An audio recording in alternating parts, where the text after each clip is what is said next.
There is a moment in the life of a rare individual when the noise of the world simply stops making sense. You wake up one morning and the phone feels like a heavy stone in your hand. The idea of answering a text message feels physically painful.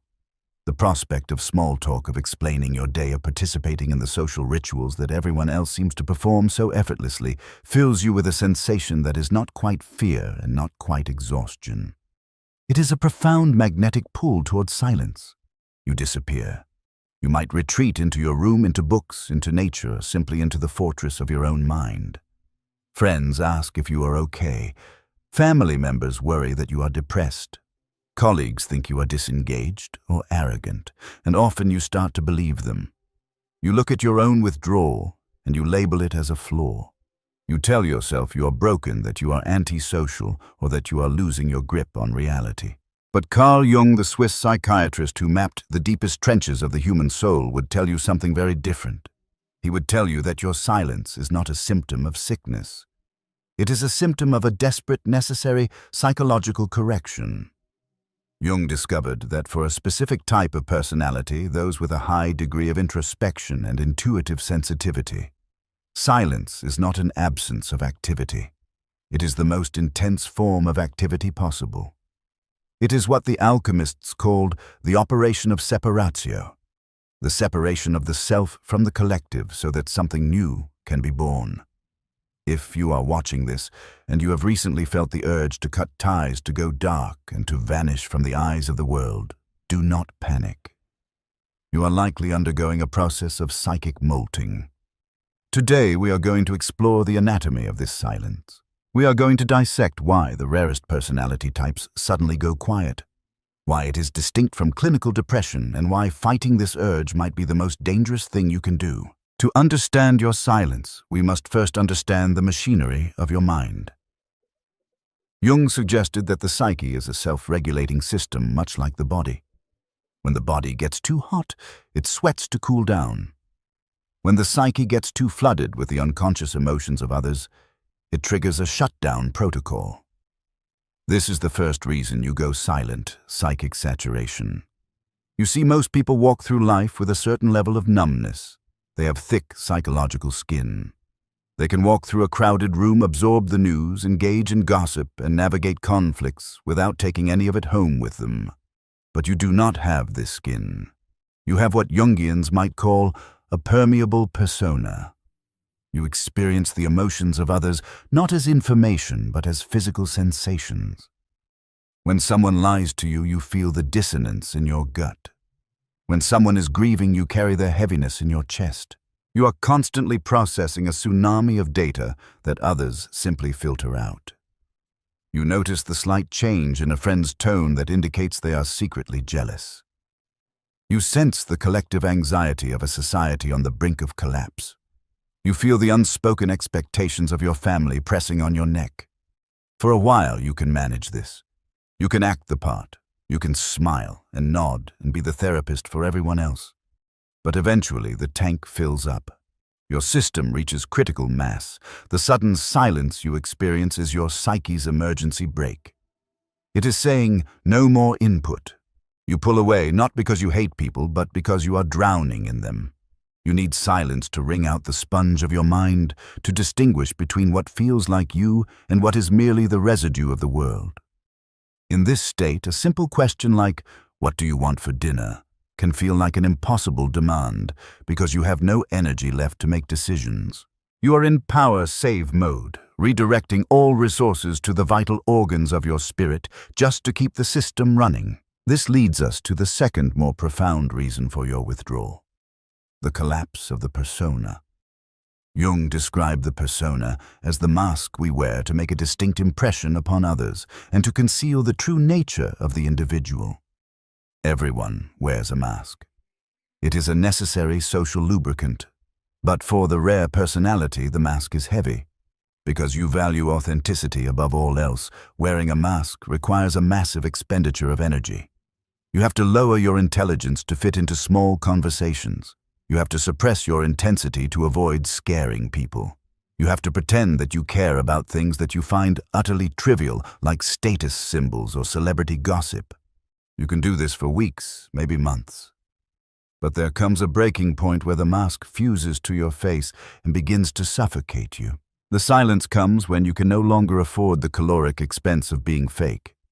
It is a rebellion of the soul. You look at the invitation to the party or the meeting or the family gathering, and your entire being screams no. It is not a polite no. It is a primal rejection of the performance. During this phase, you might find yourself ghosting people you actually like. It's not that you don't love them. It's that you cannot bear the performance of being the version of yourself that they know. You need to be formless for a while. You need to exist in a space where there are no expectations, no eyes watching, and no roles to play. You are stripping down to the floorboards of your identity to see what is real and what was just a performance for the gallery. This brings us to a crucial distinction that often confuses therapists and friends alike. To the outside observer, this looks like depression. Depression is characterized by a loss of interest, a feeling of hopelessness, and a lack of energy. And yes, from the outside you look like you have lost interest, but internally the experience is radically different. In depression, the inner world is barren gray and empty. But in this Jungian silence, the inner world is on fire. It is teeming with images, ideas, realizations, and connections. You are not empty. You are too full. You are not checking out of life. You are checking into a deeper level of reality. You are busy. You are doing the heavy lifting of integrating your shadow, of making sense of your past, of constructing a vision for your future. You are silent because you are concentrating. If you have ever watched a grandmaster chess player, they sit in absolute silence, motionless for long periods. To a novice, they look like they are doing nothing. But inside, they are running thousands of simulations, battling future timelines and constructing complex strategies. That is what you are doing in your room at 3 a.m. You are running simulations of your existence. This is why when you finally do emerge from your silence, you often come back with a major life change. You quit your job, you end a relationship, you start a new creative project, you move to a new city. The silence was the construction zone where these decisions were built.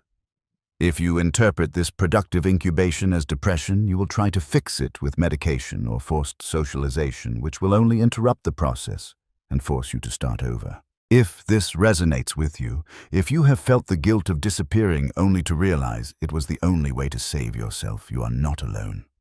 You are part of a silent tribe that has existed throughout history, the thinkers, the mystics, and the seers who needed the desert to find the water. If you want to connect with others who understand this language of silence, and if you want to support this channel in bringing these deep psychological truths to the surface, I invite you to subscribe right now. It is a quiet gesture, but a meaningful one. It ensures that you don't lose track of this sanctuary we are building together. Now let us descend deeper into the third dimension of your silence, which Jung called the confrontation with the shadow. When the noise of the world stops, the voice of the unconscious gets louder. Many people avoid silence specifically because they are terrified of what they will hear when the distraction ends. They keep the TV on, the music loud, and the schedule full because silence is a mirror. But you, with your rare architecture, you eventually crave this confrontation. You go silent because you sense that something in your life is out of alignment, and you know that the truth is hiding in the dark. This type of silence is an interrogation.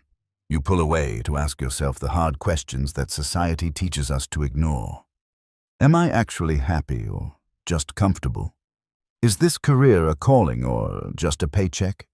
Am I with this person because I love them or because I am afraid of being alone? These are dangerous questions. They threaten the status quo of your life.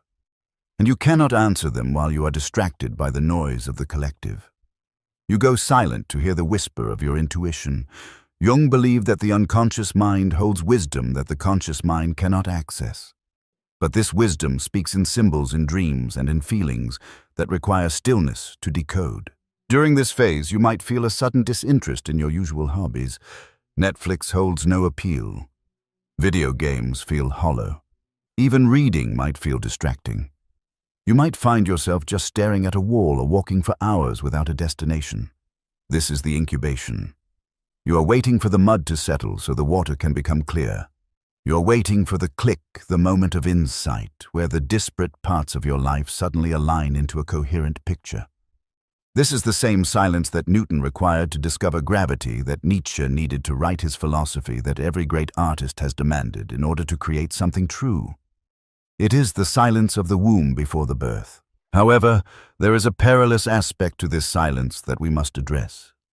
Jung warned of the danger of being swallowed by the unconscious. There is a fine line between a strategic retreat and a permanent escape.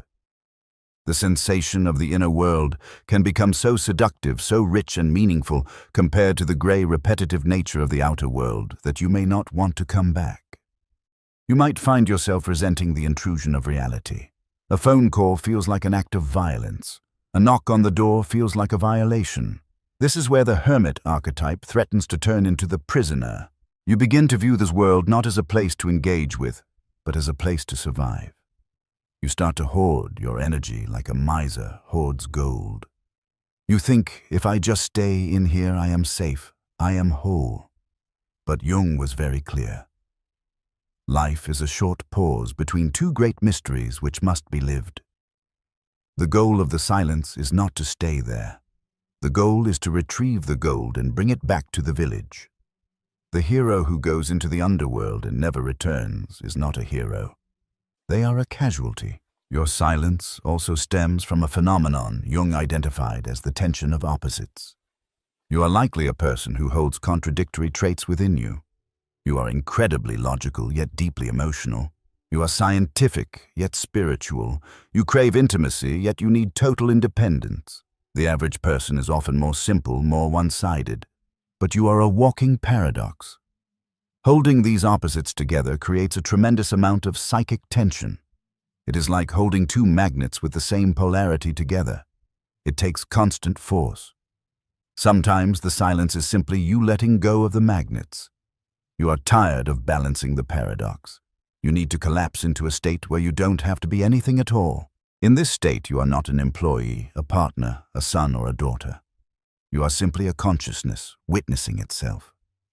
This is a form of spiritual rest that goes deeper than sleep.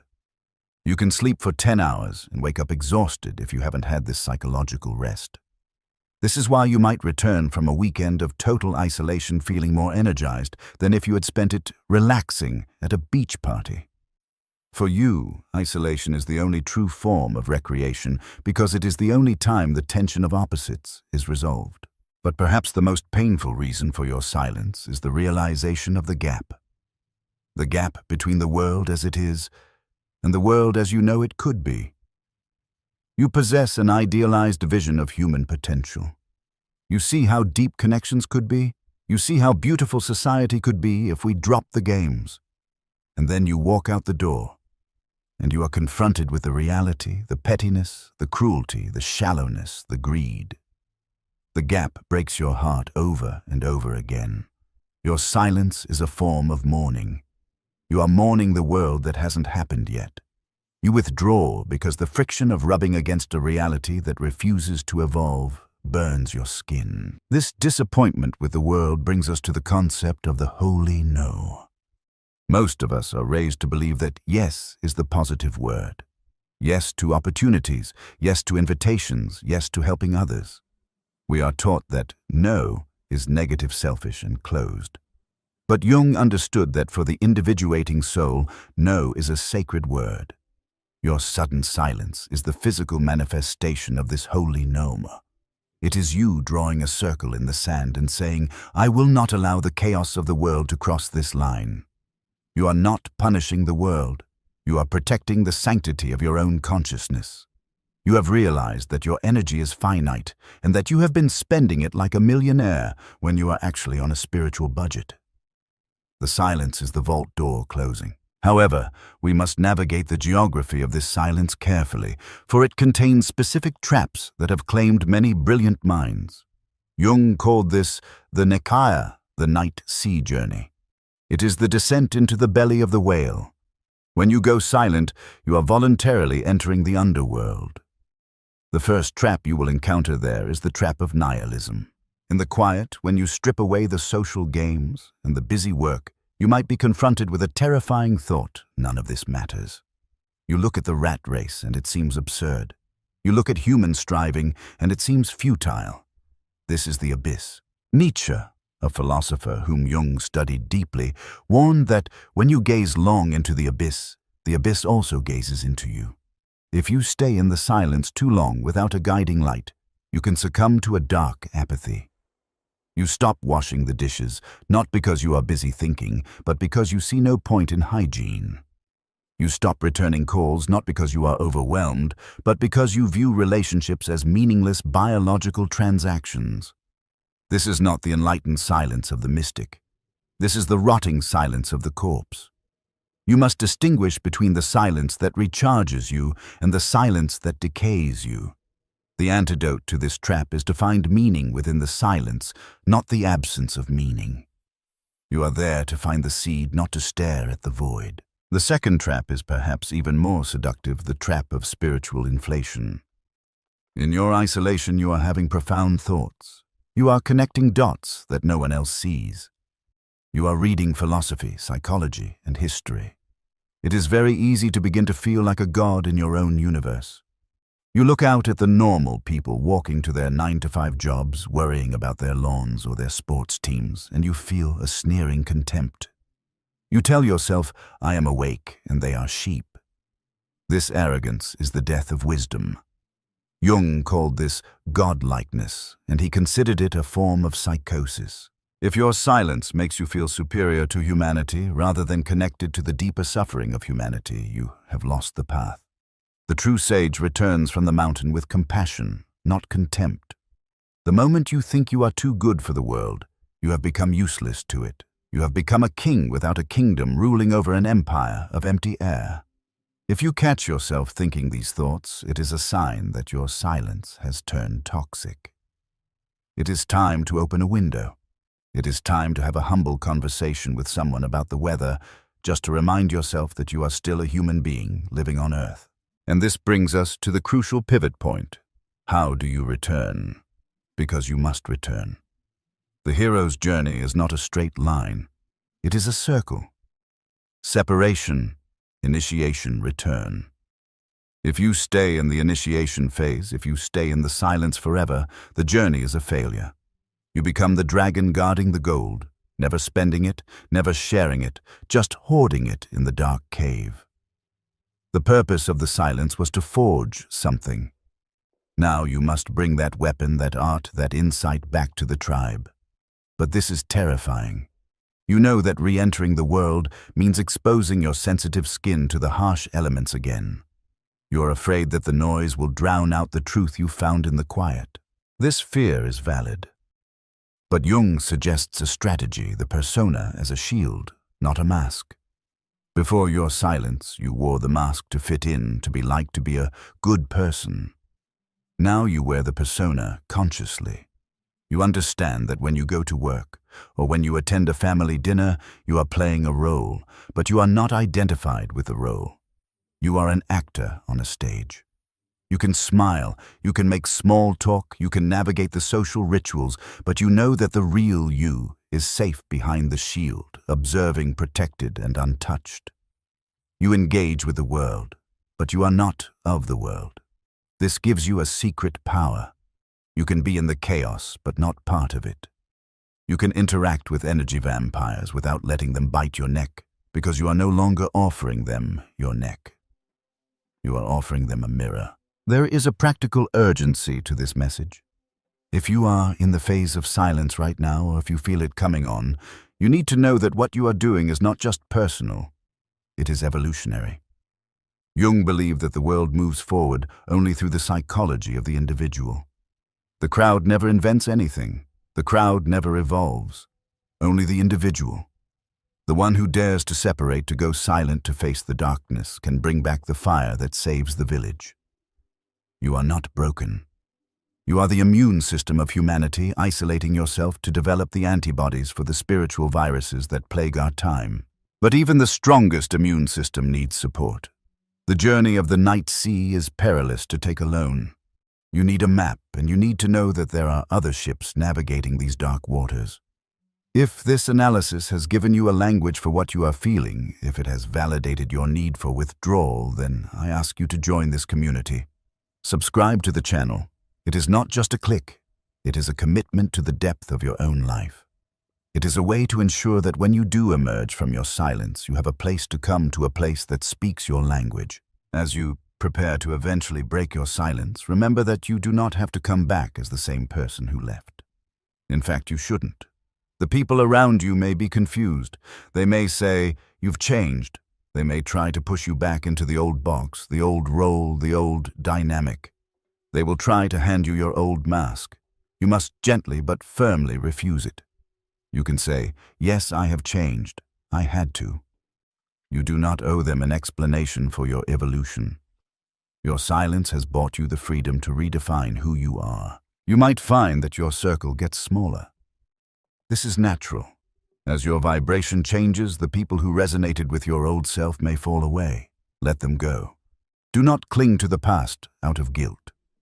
By releasing them, you are making space for the new connections that align with your authentic self, the others who have also walked the path of silence. You will recognize them by their eyes, by the depth of their presence, by the fact that you can sit with them in a room without speaking and feel completely understood. The silence is your laboratory. It is where you mix the volatile chemicals of your emotions, your trauma, and your potential. It is volatile work. It is dangerous work. But it is the only work that matters.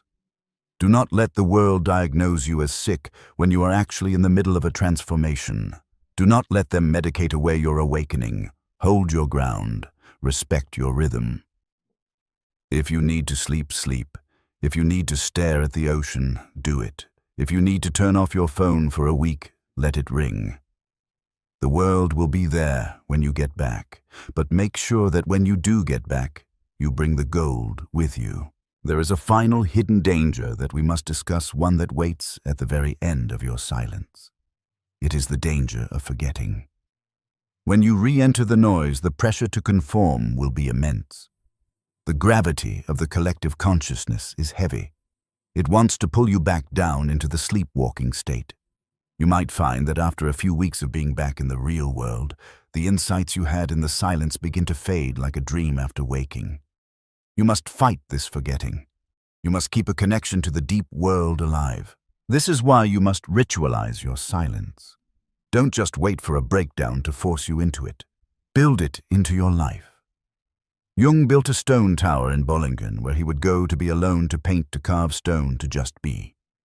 You don't need a tower, but you need a sanctuary. A specific time of day, a specific chair, a specific walk where you unplug and reconnect with the source. Make your silence a discipline, not a symptom. Make it a choice, not a crash. You are the rarest personality type for a reason. Nature does not waste energy. If you were built with this sensitivity, this intensity, and this need for deep withdrawal, it is because you have a function to perform. You are the watchman on the walls. You are the deep-sea diver retrieving the pearls. Do not apologize for your equipment. Use it. Your silence is not a void. It is a womb. And something is trying to be born. The only question is, are you brave enough to let it live? If you are ready to take the next step in this integration, if you want to know how to navigate the relationships that drain you without losing the progress you've made in your silence, you need to understand the mechanics of energy exchange. The silence protects you when you are alone, but what protects you when you are with them? Click on this video right here, The Empath's Shield: Jungian Tactics for Dealing with Narcissists. It is the missing half of this conversation. I will see you there.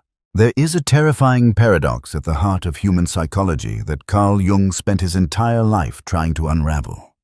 It is the observation that the very same psychological traits that produce the great geniuses, the visionaries, and the spiritual leaders of our history are the exact same traits that produce the clinically insane, the destitute, and the completely broken. The line between a destiny of profound influence and a destiny of total self-destruction is not a wall. It is a razor's edge. And if you are listening to this, there is a very high probability that you are walking on that edge right now, perhaps without even realizing how high the stakes really are. Jung famously wrote, No tree, it is said, can grow to heaven unless its roots reach down to hell. Most people live their lives comfortably in the middle. They never reach for heaven, so they never have to touch hell. They exist in the safety of the average. But there is a specific category of individual, a rare personality architecture that is incapable of living in the middle. You know who you are. You are the one who has never felt at home in this world. You are the one who feels a constant low-level hum of anxiety, that you are wasting your time, that there is something you are supposed to be doing, something crucial, but you cannot quite remember what it is. For you, life is not a linear progression from school to work to retirement. It is a battlefield where you are constantly fighting to keep your soul from being crushed by the banality of modern existence. Jung called individuals like you the carriers of the opus magnum, the great work. But he also warned that this potential comes with a tax. Nature does not give this level of consciousness for free. The price you pay is a vulnerability so extreme that it can look like weakness to the untrained eye. We are going to dissect exactly why you are built this way, why your mind seems to operate on a different operating system than 99% of the people around you, and crucially, why this difference pushes you toward two inevitable outcomes: genius or self-destruction.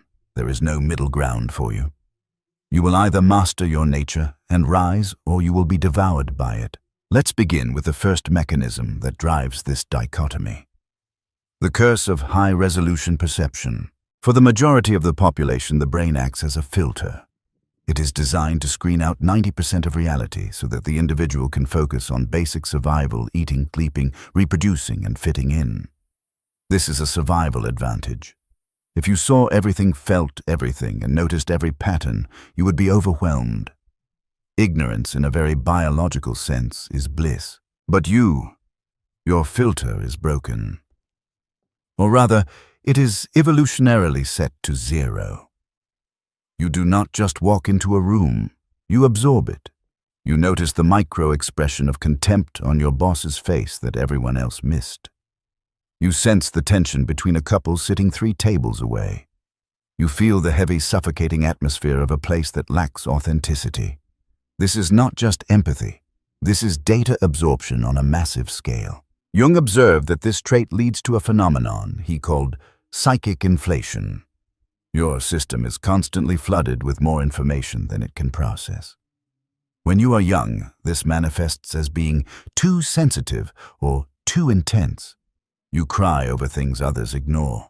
You ask questions that make adults uncomfortable. You are told to toughen up, to stop overthinking, to just be normal. And this is where the first fork in the road appears. This is where the self-destruction begins for many. To survive the pain of this high-resolution perception in a low-resolution world, you learn to dissociate. You learn to numb yourself. Maybe you turn to substances to dial down the noise.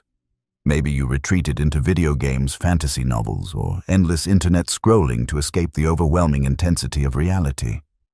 You built a fortress of solitude not because you hate people, but because people are exhausting. Every interaction requires you to calibrate your energy, to hide your true depth, to play a character that is palatable to the average mind. This masking consumes massive amounts of energy. It is why you can be brilliant for 2 hours and then require 3 days of silence to recover.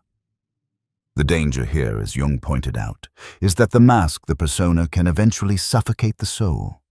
If you spend too much time pretending to be normal, to avoid the pain of being different, you eventually forget who you are.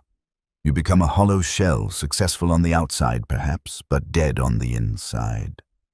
This is the self-destruction path, the numbing of the gift, until it becomes a cancer. But what about the genius path? How does this same curse become a blessing? The genius is simply the individual who stops trying to filter the world and learns how to synthesize it. When you stop fighting your sensitivity and start using it as an instrument of investigation, everything changes. That ability to see patterns. That is not a defect. That is the basis of all scientific discovery, all artistic masterpiece, and all philosophical breakthrough. Jung realized that the people who move humanity forward are the ones who can see the underlying currents of history before they manifest on the surface. You are a biological early warning system. The anxiety you feel is not a disorder. It is signal. It is your psyche telling you that something in your environment is false, dangerous, or ready for transformation. When you accept this, you stop apologizing for your intensity. You realize that your ability to read the room is a superpower in negotiation. Your ability to sense the shadow of others, the things they are hiding, makes you a formidable leader or healer. You stop trying to be tough and start being aware. The genius path is the path of integration, where you say, I see more, I feel more, and therefore I can do more. However, navigating this requires a specific kind of courage, because it leads directly to the second mechanism, the war against the collective. Jung was very clear: the individual has always had to struggle to keep from being overwhelmed by the tribe. Humans are pack animals. We have a deep primal fear of being cast out, but your psychological structure makes you a natural heretic. You cannot simply accept rules because that's how it's always been done. You cannot respect authority that hasn't earned its keep.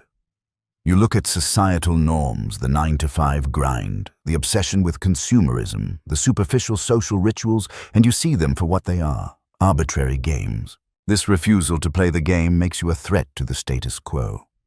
In a workplace, you are the troublemaker who questions the inefficient policy. In a family, you are the black sheep who refuses to keep the toxic secrets. You disrupt the harmony of the illusion. Here is the trap of self-destruction. In this phase, you become the victim. You look at your alienation and you decide that the world is against you. You become bitter. You develop a cynicism that poisons your potential.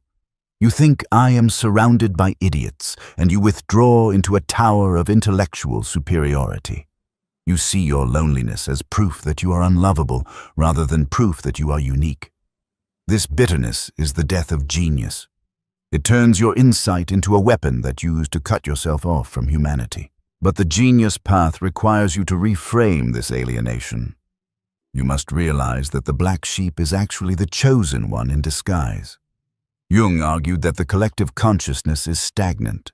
It repeats the same patterns over and over. It needs the outsider to introduce new information. You are not separated from the herd because you are broken. You are separated because you are the scout. You are meant to go where the others cannot, to see what they cannot see. And then, and this is the crucial part, return to lead them. But how do you lead when you feel so exhausted? How do you maintain your sanity when your mind is constantly analyzing, deconstructing, and predicting? The answer lies in the third and perhaps most dangerous mechanism of all, the relationship with the unconscious. Most people have a thick wall separating their conscious mind from their unconscious. They sleep, they dream, they wake up, and they forget. The wall holds. But for you, that wall is porous. It is thin. The unconscious is not a locked basement. It is a room you live in. This brings us to the third critical mechanism, the flood of possibility versus the paralysis of action. Because your mind is constantly generating connections, you see potential everywhere. You look at a crumbling building and see a renovated sanctuary. You look at a blank page and see a finished novel. You look at a broken system and see the blueprint for a utopia. Jung called this the creative instinct, and he placed it on the same level as the survival instinct. For you, creating isn't a hobby. It's a biological imperative. But here is the brutal trap of self-destruction, the curse of potential. You see so many paths, so many possibilities that you often end up taking none. You stand at the crossroads of your life, paralyzed by the fear of choosing the wrong path. Jung warned about the provisional life, the psychological state where you feel like you are just practicing for life, waiting for the real thing to begin. You tell yourself, I'll write that book when I have more time. Or, I'll start that business when the market is perfect. You live in the realm of the eternal maybe. And while you are stuck in your head perfecting your ideas in the safety of your imagination, you watch people with half your talent and half your vision pass you by. They succeed not because they are better, but because they are simpler. They don't see the 1,000 ways it could go wrong. They just see the one step in front of them. This leads to a specific kind of rot in the soul. There is no bitterness, quite like the bitterness of a person who knows they are capable of greatness but has nothing to show for it. You become a hoarder of knowledge, a librarian of unwritten books. The energy that should have gone into creation turns inward and begins to attack you. It manifests as anxiety, as psychosomatic illness, as a relentless inner critic that tears you apart for your laziness. But the genius path. The genius realizes that the unconscious is a wild beast that must be tamed by discipline. Jung said, "The debt we owe to the play of imagination is incalculable." But he also knew that imagination without execution is hallucination. The genius stops waiting for the perfect moment. They understand that imperfection is the price of existence. They force their vast, complex visions into the narrow, clumsy channel of reality. They write the bad draft. They launch the imperfect product. They accept that being misunderstood is part of the process. They use their connection to the unconscious, not to escape reality, but to fertilize it. When you start actually manifesting your visions, bringing them out of the ether and into the material world, the pressure inside you releases. You are no longer a dam holding back a flood. You are a hydroelectric plant generating power. And this brings me to a pause. I want to speak directly to the person listening to this right now. If you are nodding your head, if you feel a strange resonance in your chest as if someone is reading your private diary, it is because you have likely spent years thinking you were broken. You have walked through this world feeling like an alien species, constantly translating your soul into a language others can understand. It is exhausting. But you need to know that you are not alone in this. There is a tribe of people who are waking up to this same reality, who are tired of the superficial and are hungry for the deep. We are building that tribe right here on this channel. If you want to stop wandering in the dark and start mastering the architecture of your mind, I invite you to join us. Click that subscribe button, not just to watch another video, but to signal to yourself that you are done apologizing for your depth. Join the discussion in the comments. Tell us, which side of the edge are you walking on right now? The paralysis or the creation? We read every story because your experience is the data we use to understand this phenomenon better. Now let's return to the analysis, because the next danger is perhaps the most subtle, yet the most deadly. Mechanism number 4. The crisis of meaning. For the average person, happiness is the goal. If they have a steady job, a nice house, and a 2-week vacation, they are content. They do not lie awake at 3 a.m. wondering about the nature of the soul or the trajectory of civilization. But for you, happiness is not enough. In fact, happiness often feels suspicious. You crave meaning. Jung famously observed that among all his patients in the second half of life, there was not a single one whose problem in the last resort was not that of finding a religious outlook on life. He didn't mean joining a church. He meant finding a connection to the infinite. The self-destruction trap here is what modern psychology calls depression, but what Jung would call the forced descent. When you try to force yourself into a life that lacks meaning, when you take the job just for the money, or stay in the relationship just for the security your psyche rebels, it pulls the plug on your energy. You lose your motivation. You feel a heavy gray blanket descend over your world. You go to the doctor and they give you pills to fix your chemical imbalance. But the pills often don't work, or they just make you numb. Why? Because you aren't sick. You're starving. You are spiritually malnourished. Your depression is actually a defense mechanism. It is your soul going on strike. It is saying, I will not move another inch in this direction because it is not true to who I am. The danger is that you interpret this strike as a failure. You think you are lazy or weak. You lie in bed staring at the ceiling, letting the darkness consume you, eventually concluding that life itself is pointless. The genius path requires a radical reframe. You must view this depression not as a pathology, but as a summons. It is a call to adventure. The night sea journey, as the ancients called it. The genius stops fighting the descent and asks, what does this darkness want from me? They realize that they cannot live for bread alone. They must align their life with a purpose that transcends their ego.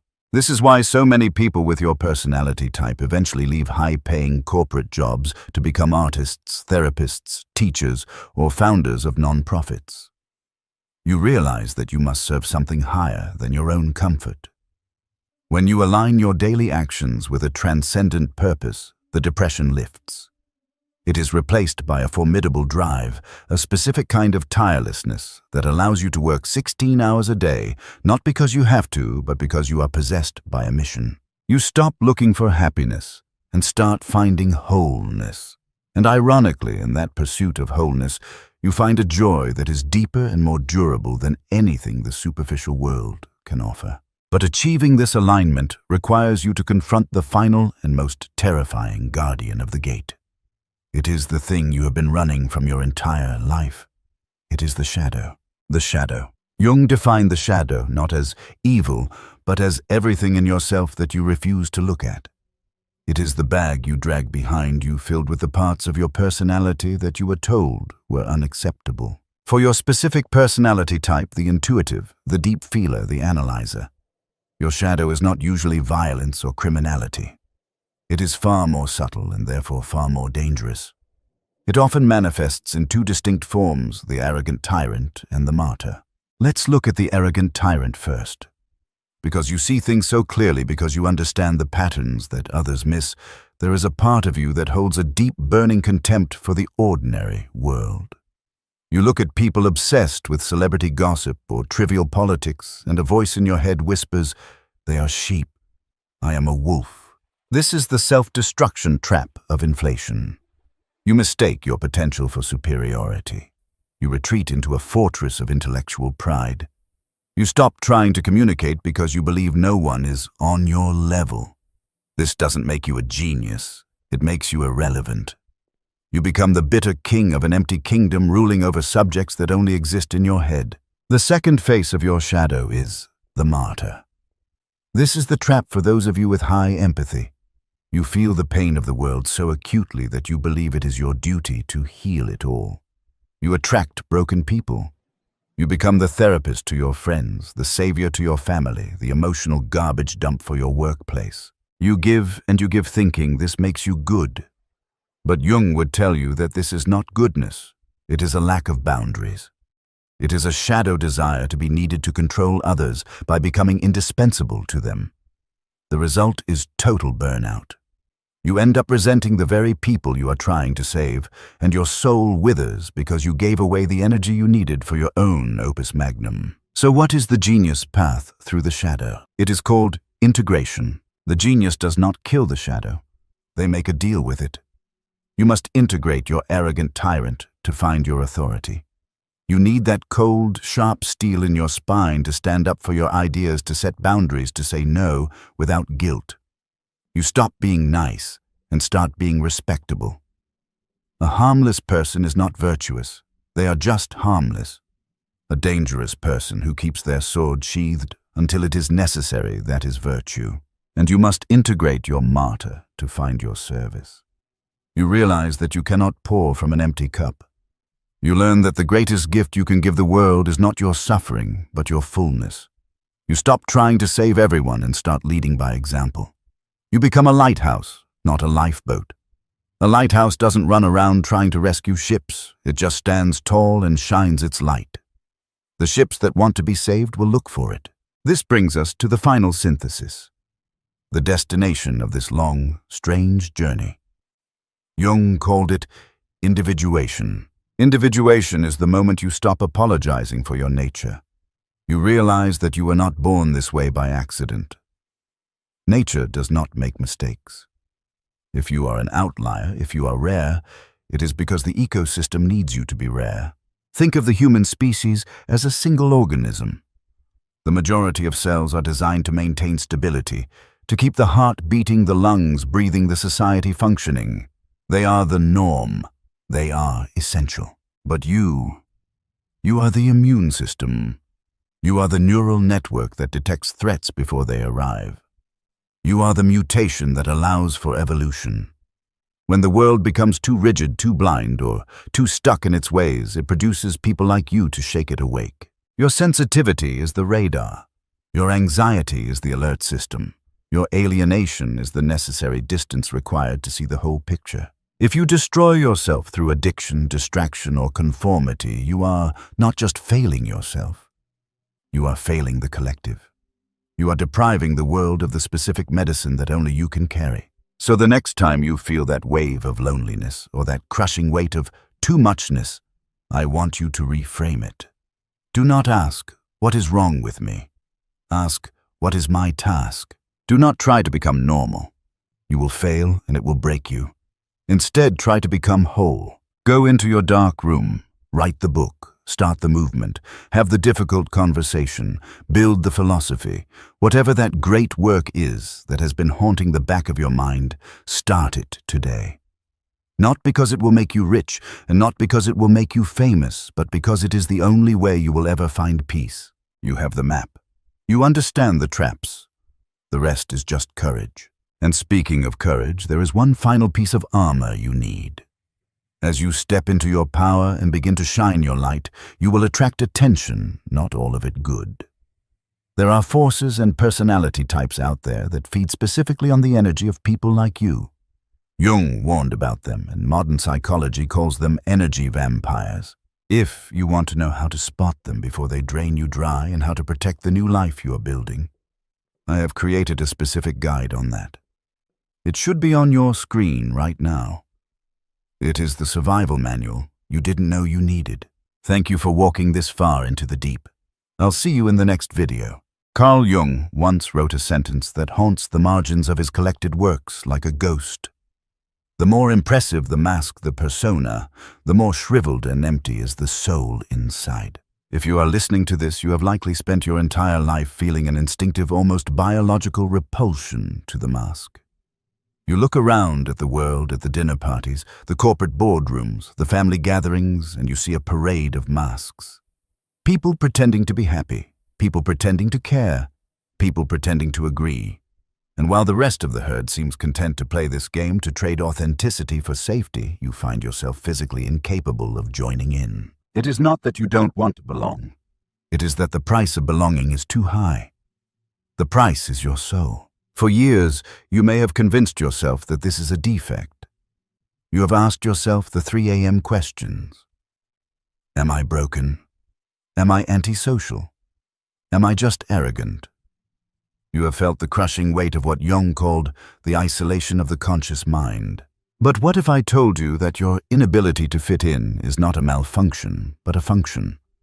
What if your loneliness is not a symptom of illness, but a symptom of evolution? Carl Jung identified a specific psychological architecture, a rare combination of intuition, introversion, and thinking that is destined by nature to walk alone. This is not a punishment. It is a role. Every tribe needs a watchman. Every society needs someone who sits on the edge of the firelight, looking out into the dark, seeing the things that the others are too afraid to see. The watchman cannot sit in the center of the circle singing songs and drinking with the rest. The watchman must be apart. The watchman must be alone. You are that watchman. Today we are going to undergo a brutal but necessary dissection of your psyche. We are going to explore the deeper, darker reasons why you are destined to be solitary. We will move beyond the surface-level personality traits and dive into the mechanics of the unconscious. We will look at why you terrify the people you try to love, why you are a magnet for narcissists, and why the path of individuation, the journey to become who you truly are, requires you to walk through a desert where no one can follow. If you stay until the end, you will no longer view your loneliness as a prison. You will view it as a laboratory. The first and most immediate cause of your isolation is what analytical psychology calls the burden of high-resolution perception. To understand this, we must look at how the average human mind survives. The world is a chaotic, terrifying, and complex place. If the average person were to process every micro-expression, every hidden agenda, every systemic lie, and every historical tragedy occurring in real time, they would collapse. So the human brain has evolved a filter. It is a psychological shutter that blocks out 90% of reality, allowing the person to focus only on what is pleasant, immediate, and safe. This filter allows them to engage in small talk while the world burns. It allows them to smile at a boss they despise. It allows them to marry someone they don't truly know. You You were born without this shutter. Your perception is stuck on maximum exposure. When you engage with someone, you are not just hearing their words. You are hearing the frequency of their insecurity. You are seeing the shadow they are casting. You can sense when a compliment is actually an insult. You can feel when an apology is actually a manipulation. You are reading the subtext, the footnotes, and the crossed out lines of every interaction. This makes connection in the traditional sense nearly impossible. Why? Because 99% of social interaction relies on a mutual agreement to lie. Society runs on the persona, the social mask. Person A says, "How are you?" Person B says, "I'm fine, and you?" Person A says, "Great." To you, this exchange is not just boring. It is excruciating. Because you can see that person B is actually on the verge of a breakdown, and person A doesn't actually care. You are standing there watching a play where the actors have forgotten they are acting. And when you try to break the script, when you try to say something real, something raw, something true, the audience turns on you. They call you too intense. They say, "Why do you have to overanalyze everything?" They ask, "Can't you just relax?" What they are really saying is, "Please put your mask back on. Your naked face is making us uncomfortable." This forces you into a binary choice, one that defines the tragedy of your life. You can either fake it and feel the slow death of your own soul, or you can be yourself and accept the rejection of the herd. Most of the time, you choose the rejection. You retreat into the library, the studio, the long walk in the woods. You choose the company of dead authors and abstract ideas over the company of living people who feel dead inside. This is not misanthropy. You do not hate people. In fact, you likely love humanity deeply, but you love the potential of humanity, not the performance of it. And this gap, the gap between what people could be and what they pretend to be, is where your loneliness lives. This leads us to the second dimension of your solitude, one that involves the very nature of time. Jung spoke extensively about the intuitive function, the ability to perceive possibilities, patterns, and future outcomes via the unconscious. If you are this personality type, you do not live entirely in the present moment. You live in a probability field. You suffer from what we call the Cassandra complex. In Greek mythology, Apollo gave Cassandra the gift of seeing the future, but when she refused his advances, he cursed her so that no one would ever believe her predictions. She was destined to watch the fall of Troy, screaming warnings that no one would listen to. This is your life. How many times have you looked at a friend's new relationship and known with absolute certainty, this will end in disaster in 6 months because this person is a narcissist? You try to warn them gently. They get angry. They call you jealous. They call you cynical. Then 6 months later, the disaster happens exactly as you foresaw. How many times have you looked at a business strategy at work and seen the fatal flaw that everyone else is ignoring because they are too focused on short-term profits? You raise your hand. You are silenced. 2 years later, the company collapses. There is no joy in being right when you are powerless to stop the crash. This creates a unique form of isolation. Temporal loneliness. You are walking around in a world of sleepwalkers. You see the cliff edge approaching. You are screaming, "Stop!" but they are dreaming of a meadow. They cannot see the cliff until they are falling. By the time they wake up, the damage is done. This makes it incredibly difficult to respect authority or follow leaders who are less conscious than you. It makes it hard to be a good employee or a dutiful follower. You cannot unsee the cliff. And because you cannot unsee it, you often have to walk away from groups, organizations, and families before the crash happens. You leave to save yourself. And as you walk away, they throw stones at your back, calling you a traitor, not realizing you were the only one trying to save them. And I know as I speak these words, you are feeling a resonance. You are feeling seen, perhaps for the first time in a long time. That feeling is not accidental. It is evidence that you are finding your frequency. We are building a sanctuary here for minds like yours. A place where too intense is a compliment and overthinking is called strategy. If you want to stop wandering in the dark and start connecting with the few who understand this language, take a moment to subscribe. It's a small click for the algorithm, but a massive signal to your own psyche that you are done apologizing for who you are. Join us. The watchmen need to find each other. Now we descend deeper. Beyond perception, beyond time, there is the issue of hunger.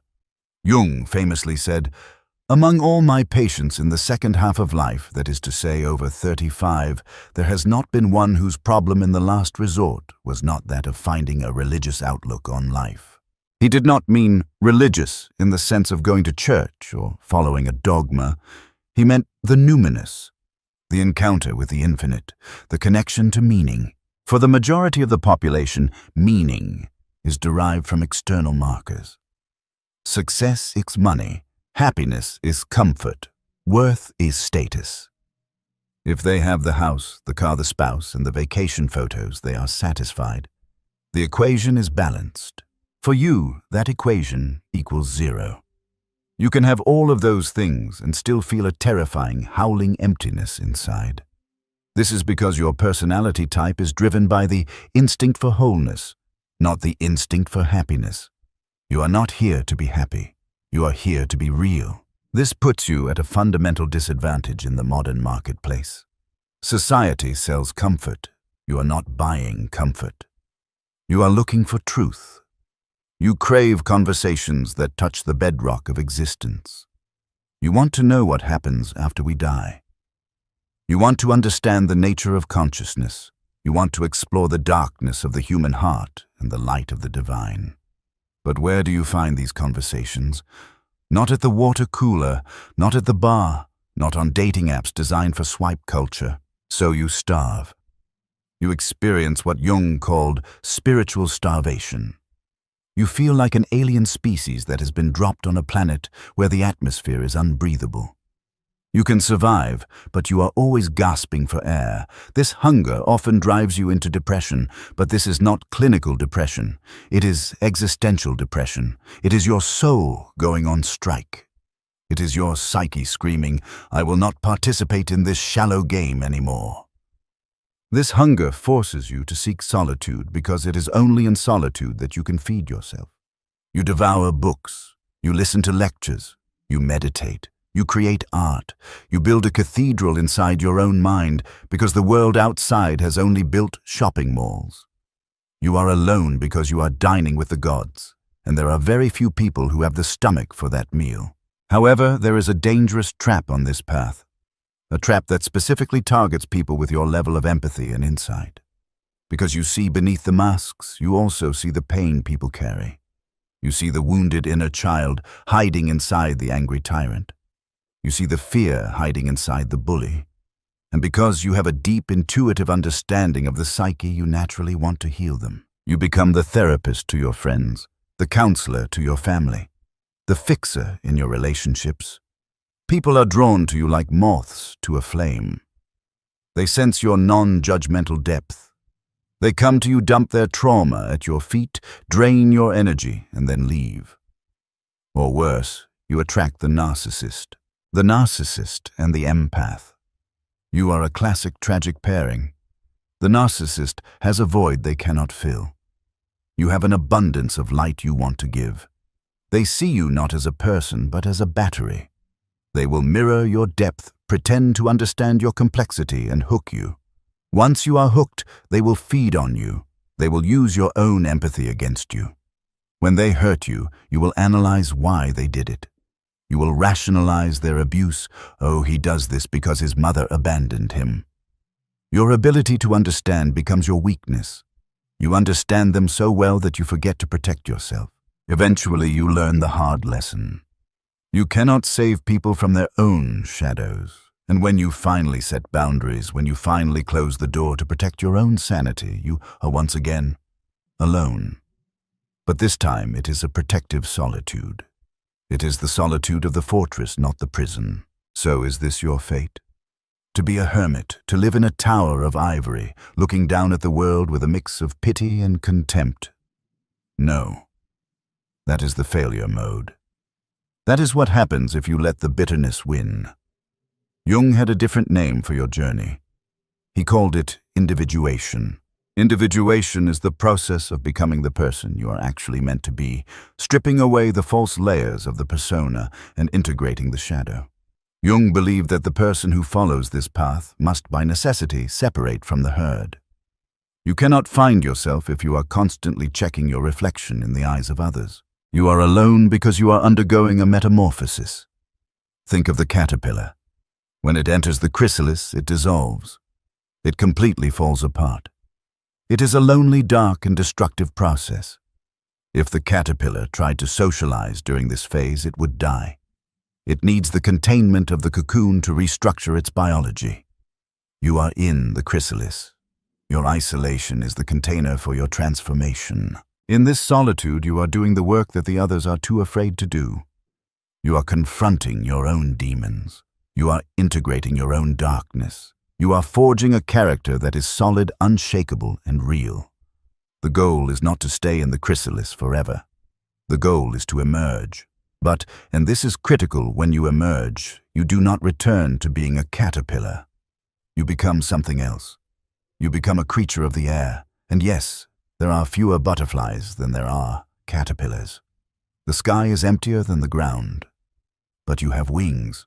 How do you live this life without breaking? How do you carry the heavy gold of your consciousness? First, you must surrender the desire to be normal. Normalcy is a statistical average. It is the path of least resistance. You were not built for the path of least resistance. You were built for the path of maximum meaning. Stop trying to squeeze your ocean into their cup. It will only spill and you will only feel small. Accept your intensity. Accept your depth. Do not apologize for it. Second, you must transmute your loneliness into the great work. Jung used the alchemical term magnum opus. If you cannot communicate your truth to the neighbor next door, you must communicate it to the world through your work. Write the book, paint the canvas, build the business, solve the equation. Your energy must go somewhere. If you suppress it to fit in, it will turn into neurosis. If you express it, it becomes art. Your loneliness is a battery. It is a reservoir of potential energy waiting to be tapped. The world needs what you have, even if the person sitting next to you doesn't understand it. Third, trust in the law of synchronicity.